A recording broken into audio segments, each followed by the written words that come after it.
स्वयं की यात्रा क्या है और कितनी प्रकार से हम इसे अपने जीवन में कर रहे हैं। Do you want to change world में आज हम जो अपनी सेल्फ जर्नी नोनली या अननोइंगली करते हैं उसको हम तीन तरीके से, मेजरली तीन तरीके से देख सकते हैं। कहने के लिए तो ये बहुत मल्टीपल और इनफाइनाइट वे में काम करती है हमारी स्व यात्रा, लेकिन फिर भी अगर मेजर तरीके से देखें, ब्रह्मांडीय त्रि इकाई की तरह अगर हम इसे देखें तो ये तीन पैरामीटर्स में जाती है, जिसमें सबसे पहला मीटर है आध्यात्मिक यात्रा।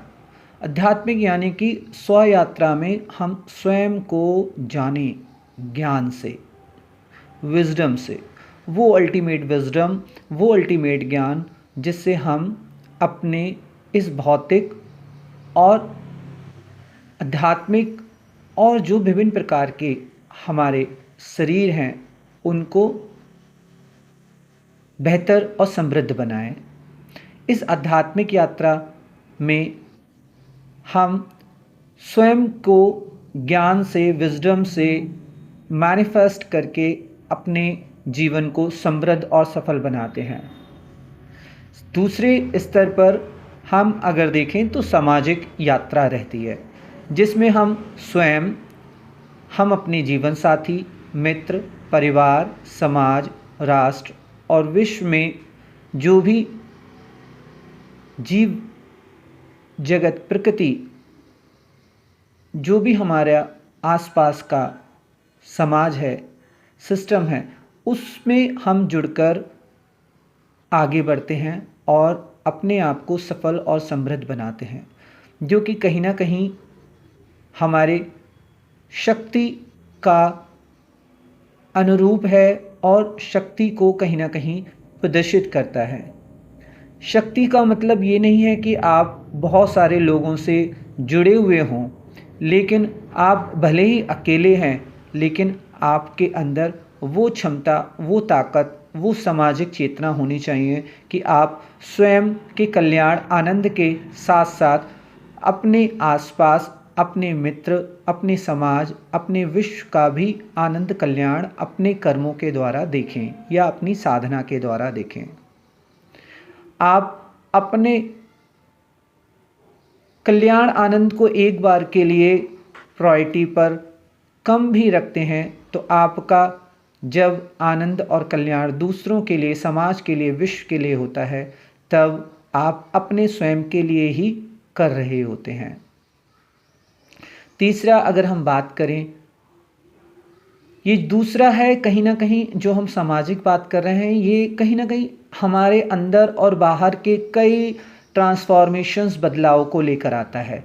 शक्ति के उन बदलावों को लेकर आता है जहाँ पर हम समझ पाते हैं कि हम किस तरीके से समाज का निर्माण करें, जब जब ज़रूरत हो, समय अनुसार, परिस्थिति अनुसार उसको हम ट्रांसफॉर्म कर पाएँ।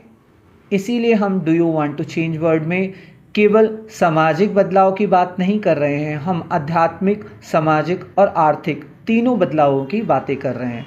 तो तीसरा पड़ाव आर्थिक है। आर्थिक यानी कि समृद्धि। हम समृद्धि को देखते हैं कि किस तरीके से हम जीवन में ला सकते हैं, आर्थिक स्थितियों को उन्नत बना सकते हैं। आर्थिक स्थितियाँ किस तरीके से समृद्ध माइंडसेट से उत्पन्न की जा सकती हैं। तो तीसरी यात्रा हमारी कहीं ना कहीं समृद्ध आर्थिक रूप से रहती है। ये कहीं ना कहीं तीसरी यात्रा हमारे जीवन में इतनी महत्वपूर्ण है कि हम पहली दो यात्राओं को जब कर रहे होते हैं, आध्यात्मिक और सामाजिक, वहाँ पर आर्थिक समृद्ध माइंडसेट, समृद्धि की यात्रा बहुत महत्वपूर्ण होती है। तीनों यात्राओं में अगर हम समझें तो आध्यात्मिक यानी भक्ति, ज्ञान की यात्रा है। दूसरे अगर हम, जिसको हम मैनिफेस्ट भी कह सकते हैं, दूसरी यात्रा हमारी सामाजिक यात्रा है, जिसको हम शक्ति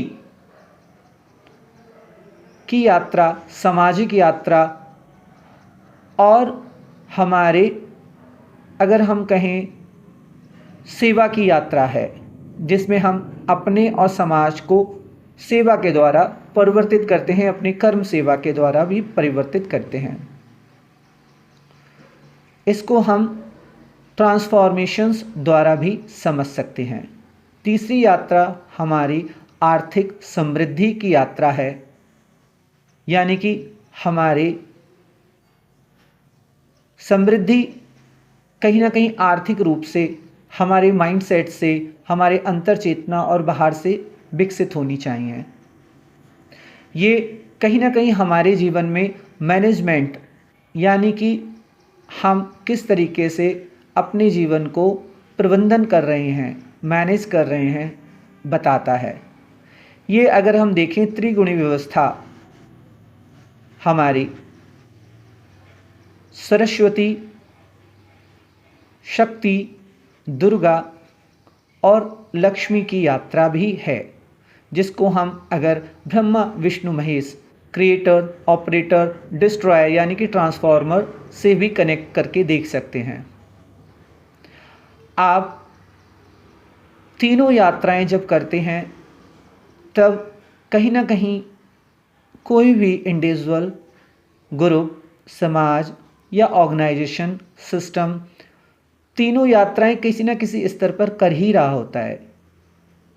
जो तीनों यात्राएं बैलेंस करके आगे बढ़ रहे होते हैं तो वो सफल और समृद्ध होते हैं और समस्याएं उनके जीवन में नहीं होती, बल्कि उनके जीवन में चमत्कार होते हैं, उनका वर्चस्व होता है।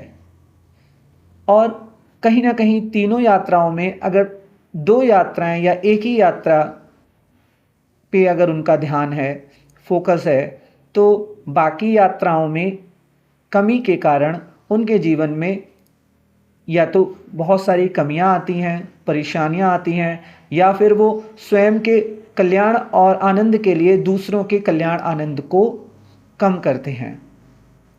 वो खुद के कल्याण आनंद को बढ़ाने के चक्कर में दूसरों के कल्याण आनंद को कम करने का प्रयास करते हैं, जिससे कि उनके जीवन में भी आनंद और कल्याण कहीं ना कहीं कमी बनी रहती है। समृद्ध और सफलता दोनों कहीं ना कहीं कमी रहती है और उन्हें लगता है कि उस एक क्षेत्र में, एक यात्रा में उन्नत होने से वो जीवन में सफल और समृद्ध हो गए हैं, लेकिन ऐसा नहीं है। जैसे कि एग्जाम्पल लें आर्थिक में जो लोग सोचते हैं कि हम ज़्यादा पैसा कमाने पर ज़्यादा सफल और समृद्ध हो जाएंगे, ऐसा नहीं है।